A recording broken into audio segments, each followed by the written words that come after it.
Useless girl, you were never the bright one, my father said again, his voice carrying across the living room where my relatives sat sipping their drinks and pretending not to hear. I stood frozen, the certificate I had been so excited to share still clutched in my hand, suddenly feeling like a child's drawing rather than the regional business competition award it was. My name is Vanessa Graves, and at 31 years old, I had spent my entire life hearing variations of that phrase. Growing up in Columbus, Ohio, in the shadow of my brother Logan, had been an exercise in invisibility. Logan was the golden child. His academic achievements, athletic trophies, and later his business ventures were celebrated with enthusiasm and pride. My accomplishments, no matter how significant, were brushed aside like crumbs from the dinner table. Dad, I was thinking about expanding the company into, I began, trying again despite the knot in my stomach. Vanessa, please, my father interrupted, rubbing his forehead as though my voice gave him a headache. Your brother just secured $1 million contract. Can we focus on actual success for a moment? I watched as my mother gave me a sympathetic glance but remained silent. My Aunt Patricia patted my hand and whispered, Maybe business isn't your thing, dear. You were always so good with your little crafts. Little crafts. My tech startup that had been growing steadily for 3 years was reduced to a hobby in their eyes. I nodded politely and excused myself to the kitchen, where I leaned against the counter and took deep breaths. My phone buzzed in my pocket, a text from my business partner, Eliza. Did you tell them about the investor meeting? I typed back. Not yet. Timing's not right. What I didn't say was that the timing would never be right in this house. My father, Robert Graves, retired engineer and self-proclaimed business expert, had decided long ago that I lacked what it took to succeed. Too emotional, he'd say, not strategic enough. And my personal favorite, not CEO material. As I composed myself, I could hear Logan holding court in the living room, my father's proud laughter punctuating the conversation. Through the doorway, I saw him clap my brother on the shoulder, a gesture I couldn't remember ever receiving. I slipped my phone back into my pocket, straightened my shoulders, and rejoined the family gathering with a smile that didn't reach my eyes. Little did they know, but this dismissal was fueling something inside me, something that would soon force them all to see me in a very different light. The next day, I arrived at our modest office space in a renovated warehouse on the edge of downtown Columbus. My company, NeuroSync, had started as nothing more than an idea sketched on napkins during my lunch breaks at my previous corporate job. Now we occupied half a floor, with 15 employees and technology that was beginning to make waves in the predictive analytics field. Eliza looked up as I entered, her expression immediately telling me she could sense yesterday's family dinner still hanging over me. That bad, huh? She asked, sliding a coffee across her desk toward me. Same story, different day, I replied, taking the cup gratefully. Logan secured some contract with the state government, and you'd think he'd single-handedly solved world hunger. Eliza rolled her eyes. And meanwhile, we're just over here revolutionizing how businesses understand consumer behavior. Nothing important. I smiled despite myself. This was why Eliza and I worked so well together. She understood both the technology and the weight of constant underestimation. The investor meeting is confirmed for Thursday, she continued. Westlake Ventures wants to see the new algorithm in action. If it goes well? When it goes well, I corrected her, we'll have the capital to scale up and take on Horizon Data directly. Horizon Data was our main competitor, larger, more established, and coincidentally, a company that had rejected my job application 4 years ago. Their CEO had suggested I look into something less technical. That rejection letter still sat in my desk drawer, a constant reminder. Back at my childhood home, there were other reminders. Photographs of Logan receiving awards dominated the mantelpiece. The newspaper clipping about his scholarship to Wharton was framed in the hallway. My graduation photo was somewhere in a dusty album, rarely seen and never displayed. During my college years, I'd come home excited about being selected for an exclusive tech internship, only to have my father wave it off and ask when I was going to find a real career path. When I made the dean's list studying computer science, my mother merely noted that it must be getting easier these days. I had learned to stop sharing with them, to keep my dreams and achievements tucked away where they couldn't be diminished. For 3 years, I had lived in a tiny apartment, eating ramen noodles and pouring every dollar back into NeuroSync. I worked 18-hour days, read every business book I could find, and learned from every mistake. All while hearing my father's voice in my head. Useless girl. You were never the bright one. The conference room at Westlake Ventures felt too warm, despite the sleek air conditioning units humming quietly overhead. I adjusted my blazer and glanced at Eliza, who gave me a subtle nod. We had practiced this presentation a dozen times, but the stakes had never been higher. As you can see from our projections, I continued, gesturing to the screen behind me, NeuroSync's algorithm has consistently outperformed market standards by 27%. What this means for retail implementation is an unprecedented level of customer behavior prediction. Gregory Westlake, the silver-haired founder of the venture capital firm, leaned forward slightly. And your competitors? How does Horizon Data's new platform compare? I had anticipated this question. Horizon's approach relies on historical data sets. Our algorithm incorporates real-time emotional response indicators. Simply put, they can tell you what customers did yesterday. We can tell you what they'll do tomorrow. The room shifted. I could feel the energy change as the investors exchanged glances. This was the moment. The tipping point I had been working toward for years. 2 hours later, Eliza and I stood in the lobby, still in shock. Westlake had not only agreed to invest, they wanted to lead a funding round that would value NeuroSync at $90 million. The deal would transform our company overnight and position us as the industry leader in consumer predictive technology. We did it, Eliza whispered, her usual composure cracking as a grin spread across her face. Vanessa, we actually did it. I nodded, a strange numbness replacing the adrenaline that had carried me through the meeting. We need to call the team, and the lawyers, and... My phone rang, interrupting my mental list-making. It was my mother. For a moment, I considered letting it go to voicemail, but some old habit made me answer. Hello? Vanessa, don't forget your father's retirement party is next Sunday. The whole family will be there, and it would look strange if you weren't. You know how people talk. I closed my eyes briefly. Yes, Mom. I'll be there. Good. Oh, and Logan just closed another deal. He'll be announcing his promotion to vice president at the party. Isn't that wonderful? Maybe you can bring those cookies you used to make. Everyone always liked those. The contrast was so stark it was almost comical. In one moment, I was negotiating a multi-million-dollar deal that would change the face of an industry. In the next, I was being asked to bring cookies to celebrate someone else's success. Actually, Mom, I might have some news of my own to share by then. That's nice, dear. Just remember your father doesn't like anything too sweet. The doctor says his blood sugar... As she continued, I caught Eliza's eye. She raised an eyebrow questioningly, and I just shook my head slightly. Some things never changed, but I was about to. The week that followed our successful pitch was the most intense of my professional life. Days blurred into nights as lawyers drafted agreements, term sheets were negotiated, and press releases were carefully worded.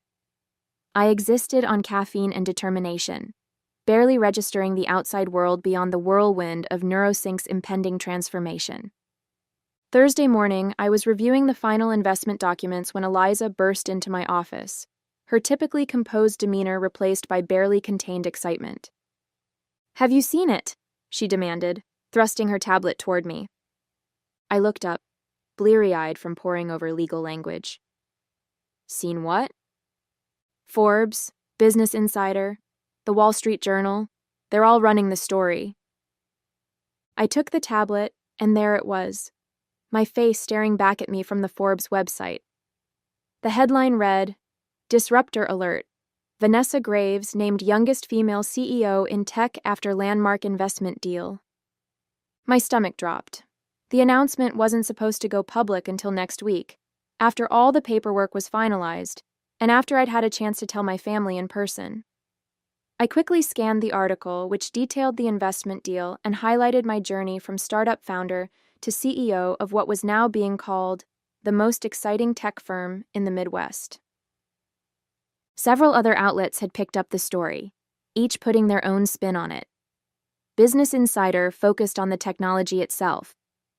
The Wall Street Journal examined the market implications of our rise against established players like Horizon Data. But the one that made my throat tighten was from the Columbus Business Journal, our local publication. Columbus native Vanessa Graves makes history with NeuroSync valuation. Everyone would see it, including my family. As if summoned by my thought, my phone began to vibrate with incoming messages. Colleagues, old classmates, distant relatives I hadn't spoken to in years, all suddenly aware of my success. But nothing from my parents or Logan. The silence from them was deafening. "This is huge," Eliza said, reclaiming her tablet. "We should celebrate." I nodded absently, still processing the implications. "We will. But first, I need to make a call."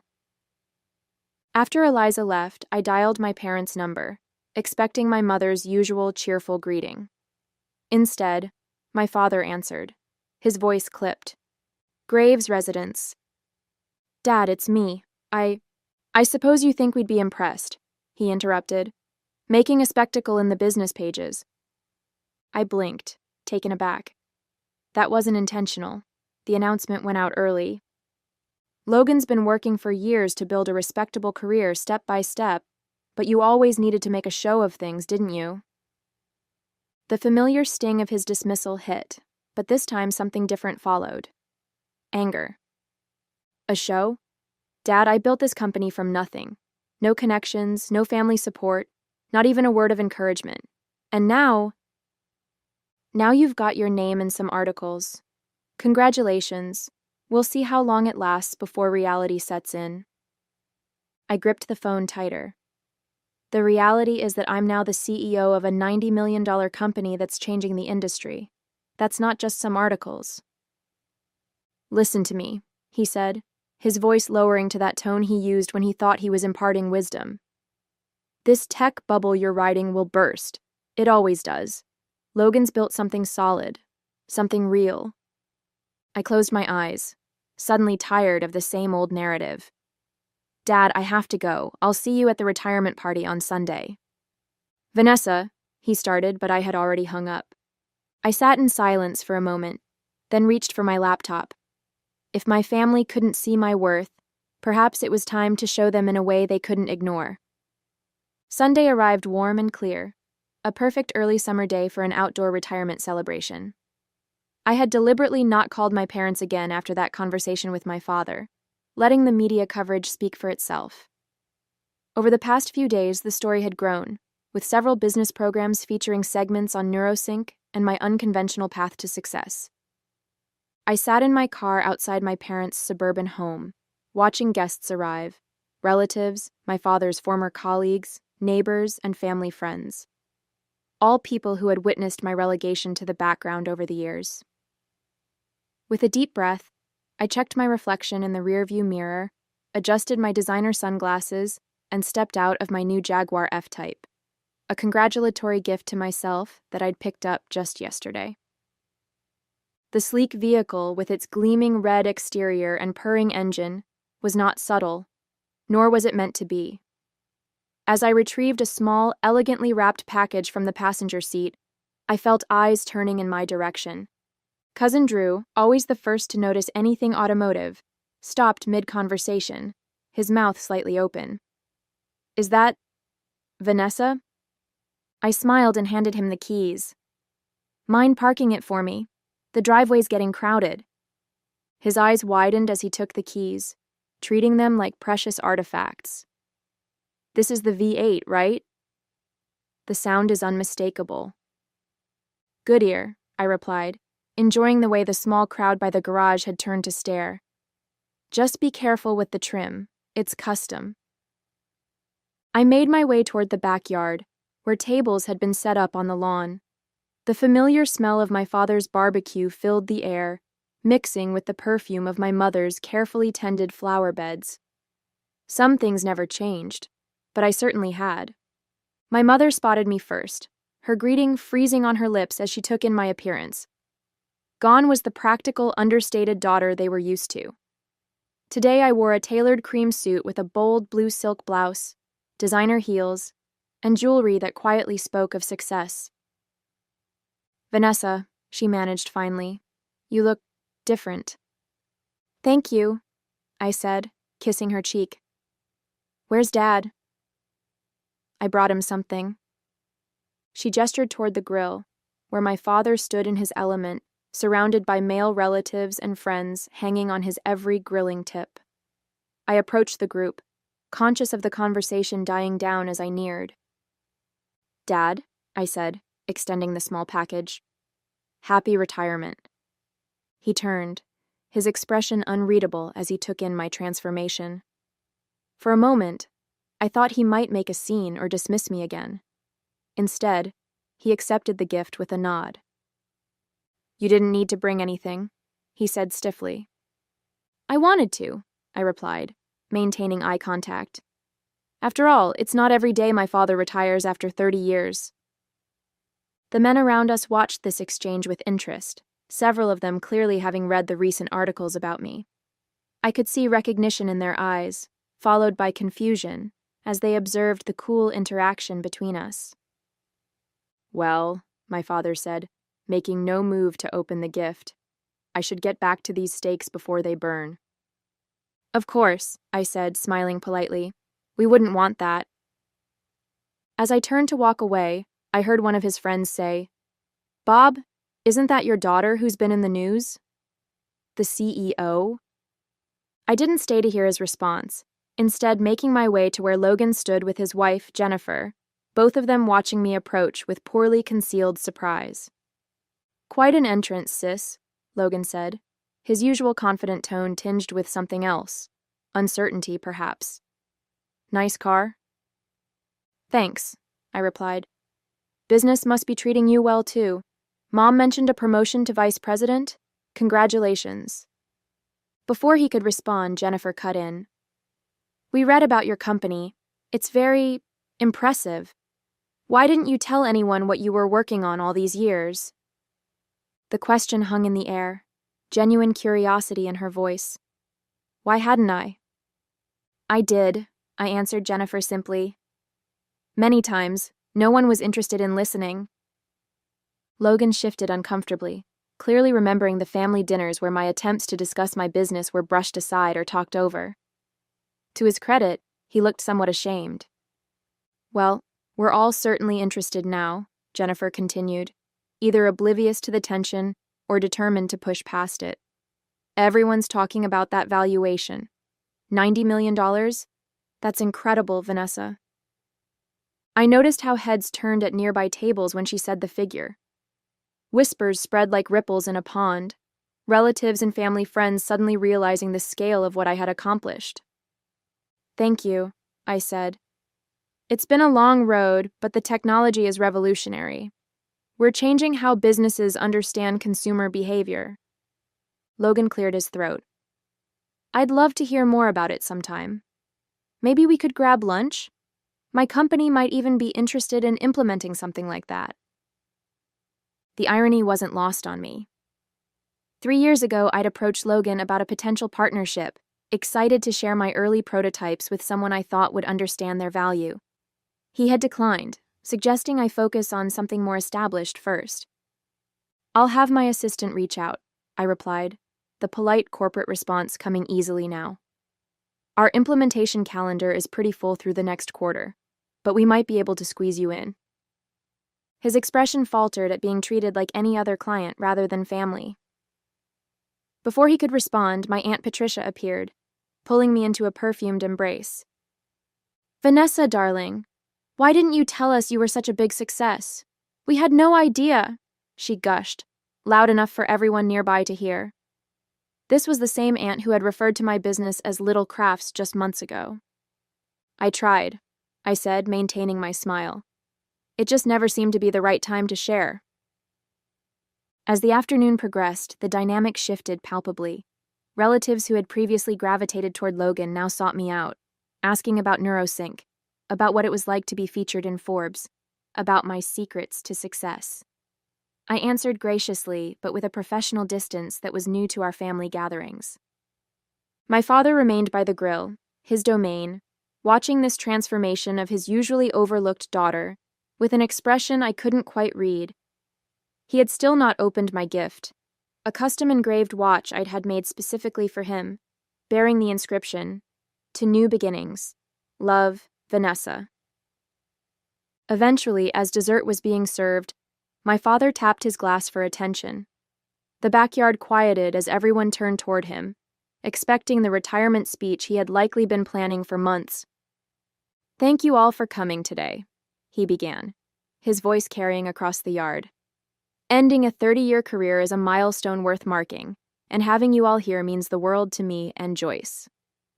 He continued with anecdotes from his years as an engineer, thanked colleagues who had become friends, and then turned to family acknowledgments. "And of course, I'm proud of my children. Logan, who's making his mark at Hamilton Financial, recently promoted to vice president." A polite round of applause followed, Logan nodding appreciatively. "And Vanessa," my father continued, his voice faltering slightly as every eye turned to me, "who apparently has been quietly building something none of us fully understood." The yard was silent now, the tension palpable. I met my father's gaze steadily, waiting. "I always said she was the emotional one," he added with a small laugh that few joined. "It seems I may have underestimated how far that emotional intelligence could take her." It wasn't an apology, not even close. But it was the first public acknowledgement from my father that he might have been wrong about me.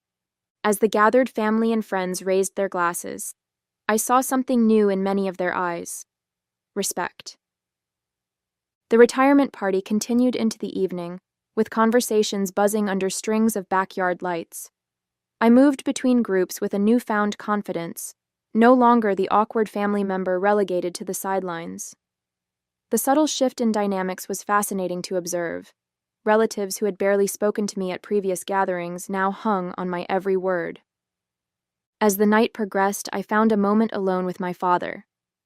He stood at the edge of the yard, nursing a whiskey and gazing at the garden my mother had spent years perfecting. "You haven't opened your gift," I said, nodding toward the small package still sitting unopened on the gift table. He looked at me, really looked at me, perhaps for the first time in years. I wanted to wait until it was quieter. I nodded, accepting this explanation, though I suspected he simply hadn't wanted to open it in front of everyone after our earlier exchange. "So," he said finally. "CEO." "Yes." "Of a $90 million company." "Yes." He swirled the ice in his glass. "And the youngest woman to do it, according to those articles." "That's what they say."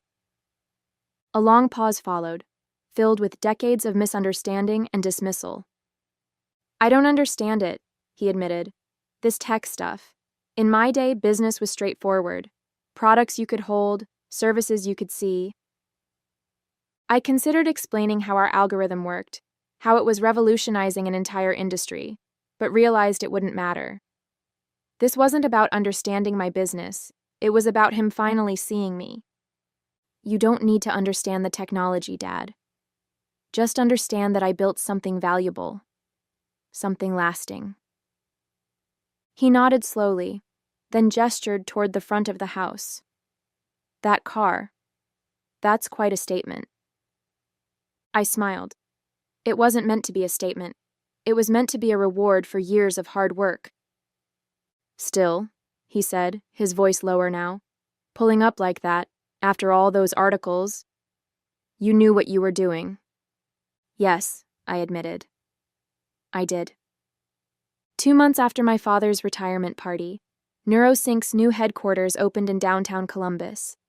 The gleaming glass building stood as a physical manifestation of how far we'd come from our humble beginnings in that shared workspace. Employees, investors, and local business leaders gathered for the ribbon-cutting ceremony, and to my surprise, my entire family attended. My mother hugged me tightly before the ceremony began. "We're so proud of you, Vanessa. I'm sorry if we didn't show it before." I returned her embrace, recognizing the genuine emotion behind her words. She had always been caught between my father's dismissal and her own desire to support me. Today, she didn't have to choose. Logan approached next, looking both impressed and slightly uncomfortable among the tech crowd. "This is incredible, sis. Seriously, I had no idea this was what you were building." "That's because you never asked," I replied, but without the bitterness that would have colored such a statement months ago. Success had softened those old wounds. And then there was my father, standing awkwardly near the entrance, taking in the sleek architecture and the buzz of excitement. He wore the watch I had given him, I noticed. A small gesture, but significant. I walked over to him, conscious of the eyes that followed me, the CEO in her element. "Thank you for coming," I said.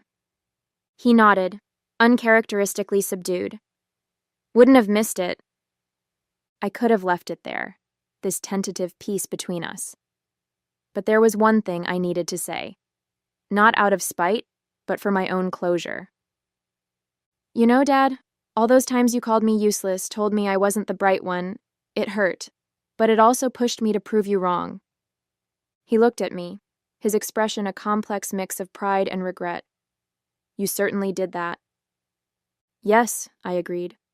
"I did."